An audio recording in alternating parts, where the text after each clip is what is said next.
안녕하세요. 통합가게 임병준입니다. 자, 오늘은 2학기 14차시 수업을 진행할 거고요. 생태계 구성 요소와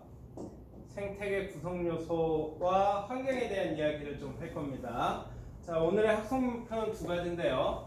생태계 구성 요소를 구별할 수 있다입니다. 생태계가 어떤 것으로 이루어져 있는지 확인할 수 있다라는 거고요. 두 번째는 생태계에서 생물과 환경의 상호관계를 설명할 수 있다라는 겁니다. 그래서 일단 생태계 구성 요소부터 좀 살펴보겠습니다. 자, 생태계란 생물과 환경이 서로 영향을 주고받으며 이런 하나의 체계를 의미하는데요.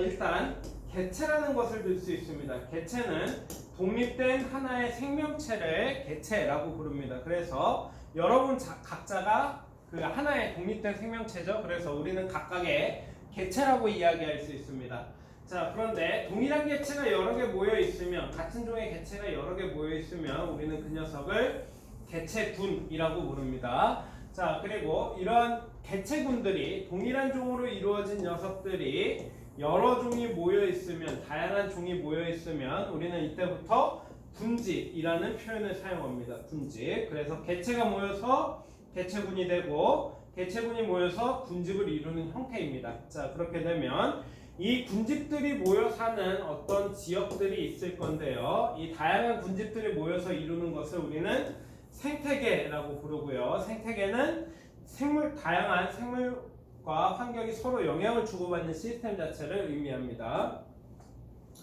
자, 그러면 생태계의 구성 요소인데요. 첫 번째 구성 요소는 생물적 요인입니다. 생물적 요인. 생물적 요인 줄여가지고 그냥 생물이라고 생각해도 돼요. 생태계를 구성하는 모든 생물이 생물적 요인인데, 이 생물적 요인은 세 가지로 나눠볼 수 있습니다. 첫 번째가 생산자고요. 두 번째가 소비자, 그리고 마지막으로 분해자, 이렇게 세 가지로 나눠볼 수 있는데요. 생산자의 핵심이 되는 활동은 광합성입니다. 광합성을 통해서 필요로 한 양분을 스스로 만드는 생물을 우리는 생산자라고 부르고 있습니다. 이 생산자의 대표적인 녀석으로는 식물을 들 수 있죠. 식물. 자, 두 번째는 소비자인데요. 소비자는 자신이 필요로 하는 영양분을 직접 만들지 못합니다. 그래서 다른 생물을 먹이로 하여 양분을 얻는 생물을 우리는 소비자라고 부르고요. 토끼, 사슴, 여우, 그리고 인간, 이런 것들이 다 소비자가 되겠죠. 그래서 우리는 주로 동물이라고 부르는 녀석들 대체적으로 소비자인 경우가 많습니다. 자, 그리고 마지막으로 분해자인데요. 사체나 배설물을 분해하여 양분을 얻는 그런 생물을 우리는 분해자라고 부르고 있는데, 세균, 곰팡이, 버섯, 이런 녀석들이 다 분해자에 해당합니다. 우리 세균이나 곰팡이는 박멸해야 된다라고 생각할지 모르겠지만, 이 세균이나 곰팡이라고 하는 녀석이 분해자로서 생태계에 미치는 영향이 어마어마합니다. 그래서 세균이나 곰팡이 반드시 존재해야 되는 겁니다. 세균이나 곰팡이를 너무 미워하면 안 돼요. 자, 그러면 비생물적 요인인데, 비생물적 요인은 생물을 둘러싸고 있는 환경이 비생물적 요인이며, 빛, 온도, 물, 그리고 토양과 공기 등이 있습니다. 그래서 첫 번째 얘기했던 생물적 요인과 두 번째 얘기했던 비생물적 요인이 서로에게 영향을 미치는 게 생태계다라고 보시면 되는데요. 자, 생태계 구성 요소들 사이의 관계입니다. 생태계는 생물적 요인과 비생물적 요인의 상호관계로 유지되는데, 비생물적 요인이 생물적 요인에게 영향을 주는 예입니다. 예를 들어 숲을 구성하고 있는 대부분은 이 식물을 먹고 사는 동물, 그리고 동물 사체나 이런 식물의 사체를 분해하는 분해자들이 있을 건데요. 이 식물이 잘 자라기 위해서는 빛이 잘 들어야 되고, 토양에 양분이 풍부해야 됩니다. 그리고 물도 공급이 돼야 되죠. 이런 비환경적 요인이 갖춰져야 식물이 잘 자랄 수 있을 겁니다. 자, 그러면 두 번째, 생물적 요인이 비생물적 요인에게 영향을 미치는 요소를 좀 살펴보면, 낙엽, 얘는 식물이죠. 식물이 쌓이게 되면 그 녀석을 분해자가 분해할 겁니다. 그렇게 되면 토양으로 다시 분해 과정을 통해서 양분을 토양으로 다시 공급해 줄 겁니다. 그래서 생명체가 가지고 있었던 양분이 토양으로 돌아가는 과정에서 분해자가 관여한다라고 보면 될 것 같아요. 자, 그리고 생물적 요인 간에 서로 영향을 주고받는 예인데요. 초식동물은 식물을 먹고 살며, 그렇죠? 초식동물 식물을 먹는다라는 의미죠. 그리고 식물 중에 일부는 초식동물의 배설물을 통해 씨앗을 퍼뜨립니다. 얘는 대표적인 예가 수박인데요. 수박. 우리 여름에 많이 먹는 것 중에 하나가 수박이죠. 이 수박을 먹을 때 씨를 먹지 말라는 얘기 들어본 적 있을 겁니다. 그 이유인데요. 수박을 씨채 먹고서 우리가 배변 활동을 하면 그 씨가 그대로 배설이 됩니다. 우리 소화기관에서 소화되지 않고 씨가 그대로 배설돼요. 물론 씹으면 이야기가 달라집니다. 근데 씨를 씹지 않고 그냥 삼켰을 경우에 씨가 그대로 배설이 되고, 그래서 화장실에서 수박이 자라나기 시작합니다. 그래서 이 수박씨는 씹어서 먹든가 아니면 뱉어내야 되는데요. 대표적으로 배설물을 통해서 옮겨갈 수 있는 대표적인 식물이다라고 보면 돼요. 자, 생태계 구성 요소 중 생물적 요인과 비생물적 요인에 해당하는 것을 쓰시오라고 되어 있는데, 생물적 요소로는 생물들에 대한 이야기를 하면 될 거고요. 생산자, 소비자, 분해자 나눠서 쓸 수 있으면 될 겁니다. 그리고 비생물적 요인에 해당하는 것으로 우리 환경을 이야기했는데요. 뭐 빛이라든가 토양이라든가 물, 온도 이런 다양한 것들을 적으면 될 것 같습니다. 자, 이제 본격적으로 이제 상호작용에 대해서 살펴볼 건데요. 비생물적 요인인 빛과 생물적 요인인 생물 사이에 어떤 관계를 가지고 있는지, 어떤 영향을 주고받는지를 좀 살펴보자라는 겁니다. 자, 첫 번째는 바로 빛의 세기인데요. 빛의 세기. 우리 여름이 되면 빛이 세게 들어오죠. 빛의 양이 많아집니다. 단위 면적당 들어오는 빛의 양이. 근데 겨울이 되면 빛의 양이 좀 줄어들어요. 단위 면적당 들어오는 빛의 양이 줄어들고 그 결과 추워지죠. 그래서 빛의 세기는 분명히 온도와 밀접한 상관관계가 있지만 그냥 빛의 세기 자체가 생물에게 어떤 영향을 주는지를 살펴보자라는 겁니다.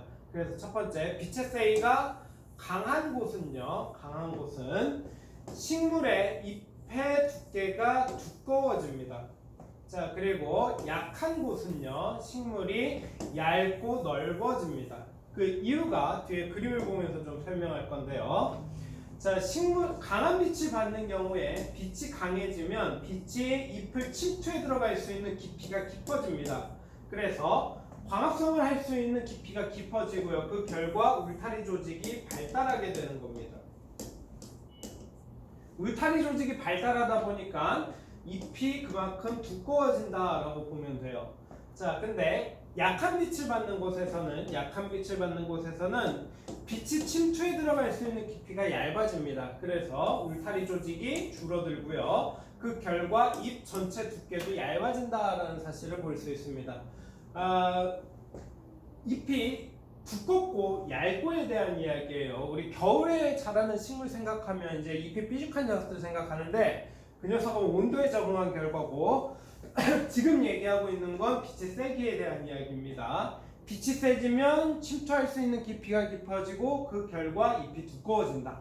빛이 약해지면 침투할 수 있는 깊이가 얇아지고 그 결과 울타리 조직이 잘 발달하지 못해서 이파리가 얇아진다라고 보면 됩니다. 그 이유인데요. 식물도 호흡을 합니다. 호흡은 에너지를 소비하는 부분이고요. 광합성을 할 수 있는 부분은 빛이 들어와야지만 할 수 있는 부분입니다. 그래서 잎이 두꺼워지면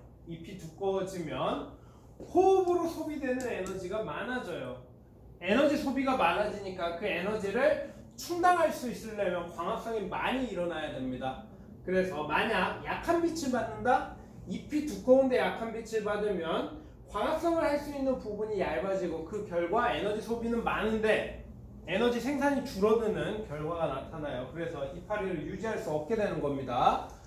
그래서 우리나라에서 자라는 잎이 좀 넓은 식물들 같은 경우에는 여름에는 상관이 없죠. 잎이 좀 두꺼워도. 하지만 겨울이 되면 문제가 생깁니다. 그래서 나중에 적응하는 과정에 대한 이야기를 좀 보게 될 겁니다. 자, 두 번째는 빛의 파장과 해조류의 분포인데요. 빛의 파장 쉽게 얘기하면 색입니다. 색. 빛의 색상에 따라서 해조류의 분포가 달라지는데 깊이에 따라서 바다의 깊이에 따라서 들어갈 수 있는 빛의 색상이 달라집니다. 무슨 얘기냐면 적색이 존재할 수 있는 깊이는 매우 얕은 깊이까지만 들어갈 수 있어요. 20m 정도까지만. 그에 반해서 청색빛은 꽤 깊이 들어갑니다. 청색빛은 꽤 깊이 들어가고 그러다 보니 바다 깊이에 따라서 존재하는 빛의 색상이 다르다라고 보면 됩니다. 그 결과 그 빛을 이용하는 해조류의 색깔이 달라지는데요. 가장 얕은 곳은 모든 빛이 다 있기 때문에 녹색의 녹조류가 존재하고 적색이 도달하지 않는 부분부터는 갈조류, 그리고 마지막 청색만 도달하는 데에서는 홍조류가 자라나게 됩니다. 여기에서 생각해봐야 될 게 있는데 식물은 녹색이죠. 녹색이니까 광합성을 이용할 때, 광합성을 할 때 어떤 색의 빛을 이용하나를 생각해봐야 되는데요. 식물이 녹색인 이유는 녹색을 반사하기 때문입니다. 녹색을 반사하고 나머지 빛깔을 흡수하기 때문에 녹색으로 보이는 건데, 만약 아주 깊은 곳에 청색빛만 존재하는 곳에 청색빛이 반사해서 그 색깔이 청색 계열의 식물이 있다라고 하면 청색뿐이 없는데 청색을 반사해버리면 이용할 수 있는 빛이 사라지겠죠. 그래서 청색을 이용하기 위해서 청색을 흡수하고 그 반대되는 색깔을 반사하는 형태인 겁니다. 그래서 오해하면 안 돼요. 청색이 깊이 도달하는데 왜 빨간색이 존재하느냐? 빨간색일 경우에 청색을 가장 잘 흡수하기 때문에 그런 겁니다. 그래서 깊이에 따라서 도달하는 빛의 파장, 즉 색상이 달라지고, 색상이 달라지면 그 결과 해조류의 색깔이 달라진다라는 얘기를 할 수 있으면 될 것 같습니다. 자, 그 다음에 일조시간과 동물의 번식기인데요. 일조시간이 길어진다. 여름과 겨울을 생각해 보면 되는데요. 여름은 일조시간이 매우 깁니다.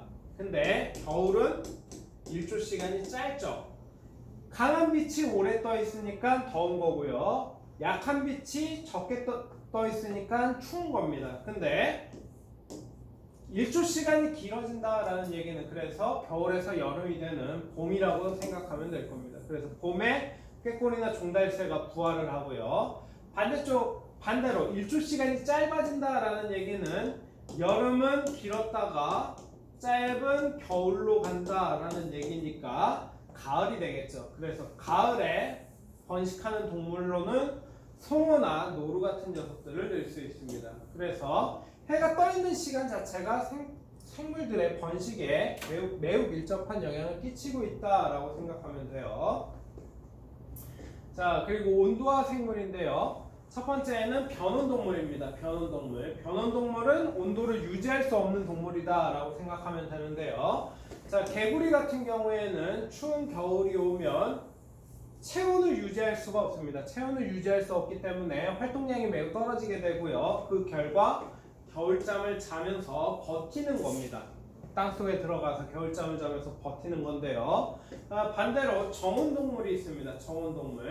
정온동물은 체온이 일정한 동물을 정온동물이라고 불러요. 우리 요즘에 거의 매일 체온 측정을 하고 있죠. 그래서 체온 측정을 해보면 거의 이 근방에서 체온이 나타날 겁니다. 이렇게 온도가 정해져 있는 환경의 영향에 따라 온도가 달라지지 않고 환경에 상관없이 온도를 일정하게 유지시키는 동물을 우리는 정온동물이라고 부르고 있고요. 추운 지방에 사는 정온동물들은 깃털이나 털이 발달되어 있고 피하지방층이 두껍습니다. 피하지방층. 대표적인 예로는 이제 물개, 바다표범, 이제 바다사자 이런 녀석들 들 수 있어요. 걔네들은 엄청나게 두꺼운 피하지방층을 가지고 있고 그 피하지방층으로 이제 보온 효과를 보는 겁니다. 자, 그리고 포유류인데요. 포유류. 대표적인 녀석은 곰이죠. 곰. 포유류는 겨울에 먹이가 부족해 겨울잠을 자게 됩니다. 겨울잠을 자는 동물이 두 부류가 있는데 이유가 다른 거예요. 변온동물은 체온을 유지할 수 없기 때문에 겨울잠을 자는 거고요. 포유류 같은 경우에는 체온은 유지할 수 있습니다. 하지만 활동하게 되면 에너지 소모가 많아지고, 그래서 에너지 소모를 줄이기 위해서 가장 기본적인 활동인 잠으로 시간을 채우는 거다라고 생각하면 돼요. 그래서 겨울잠을 깨울 수 있습니다. 깨울 수 있어요. 포유류 같은 경우에는. 자, 포유류는 서식지 기온에 따라 몸집과 몸 말단부의 크기가 달라지는데요. 사막여우 같은 경우에는 신체의 크기에 비해서, 몸의 크기에 비해서 다리의 크기나 귀의 크기가 매우 큽니다. 그 이유는 안에서 발생하는 열을 외부로 방출하기 위해서 이런 식으로 생긴 거예요. 자, 근데 추운 지역에 사는 북극여우 같은 경우에는 신체 크기에 비해서 다리나 그 신체 말단부의 크기가 작아집니다. 그 이유는 안에서 발생하는 열이 외부로 빠져나가는 것을 차단하기 위해서 작아진 거다라고 보면 돼요. 그래서 온도가 생물들의 형태에 이런 식으로 영향을 주고 있다라고 생각하면 될 것 같습니다. 자, 식물의 적응인데요. 식물도 역시 온도에 적응하고 있습니다. 툰드라는 매우 추운 지역이죠. 그래서 툰드라에 사는 그 식물들은 잎이나 꽃에 털이 나 있습니다. 털. 그래서 보온 효과를 보는 경우가 있고요. 우리나라처럼 기온의 변화가 큰 경우에는 낙엽수가 자랍니다. 낙엽수. 그래서 겨울에 빛이 약해지고 일조 시간이 줄어들기 때문에 잎을 유지하는 것이 생존에 불리해지니까 겨울에는 잎을 떨어뜨려 버리는 겁니다. 자, 그래서 이 낙엽수 이야기할 수도 있고요. 상록수라고 불리우는 계열, 언제나 푸르른 이 녀석들은 잎의 큐티클층이 두꺼워서 잎을 떨어뜨리지 않고도 버틸 수 있다라고 보면 됩니다. 즉, 보온 효과를 보는 조직이 발달하거나 보는 조직이 발달하거나 아니면 보온 효과에 불리한 부위를 떨어뜨려내는 이런 방식으로 식물도 온도에 적응하고 있다라고 보면 될 것 같습니다. 자, 그리고 물과 생물인데요. 물은 생물의 생존에 있어서 굉장히 중요한 영향을 미치고 있습니다. 사람만 해도 안 먹어도 꽤 오래 살아요. 안 먹어도 길게 살면 보름에서 20일 정도 살 수 있습니다. 하지만 물을 공급받을 수 없는 환경이다? 그러면 채 일주일도 살지 못해요. 그 정도로 물이 생명체에게 있어서 굉장히 중요한 역할을 하는데요. 동물의 적응으로는 수분이 빠져나가는 것을 방지하는 겁니다. 그래서 곤충 같은 경우에는 표면이 딱딱한 키틴질로 되어 있는데 이것이 내부에 있는 수분이 몸 밖으로 빠져나가는 것을 방지해 준다라고 보면 될 거고요. 파충류 같은 경우에는 몸 표면이 비늘로 덮여 있습니다. 역시 안쪽에 있는 수분이 바깥쪽으로 빠져나가는 걸 최대한 방지하는 형태다라고 보면 될 것 같습니다. 자, 그리고 조류, 세적, 알은 단단한 껍질로 쌓여 있습니다. 공기 중에 알을 놔야 되기 때문에 그래서 딱딱한 껍질로 둘러싸서 내부에 있는 수분이 바깥쪽으로 빠져나가지 않도록 적응한 결과다라고 생각하면 될 것 같아요. 자, 식물의 적용인데요. 육상에 사는 식물들은 대체적으로 땅속의 뿌리가 영양분과 물을 흡수하고 줄기를 통해서 올리면 그 녀석을 잎을 통해서 광합성을 할 겁니다. 그래서 육상에 사는 식물들은 뿌리, 줄기, 잎이 잘 발달되어 있고요. 특히 관다발이라고 불리우는 조직, 뿌리에서부터 줄기를 거쳐서 잎으로 물을 옮겨줄 수 있는 이런 수간이나 이런 것들이 발달되어 있습니다. 자, 근데 물에 사는 식물들이 있죠. 수중식물들의 경우에는 관다발이나 뿌리가 발달할 필요가 떨어지죠. 물을 직접 공급할 수 있기 때문에 관다발이나 뿌리의 영향을 줄일 수 있다라는 겁니다.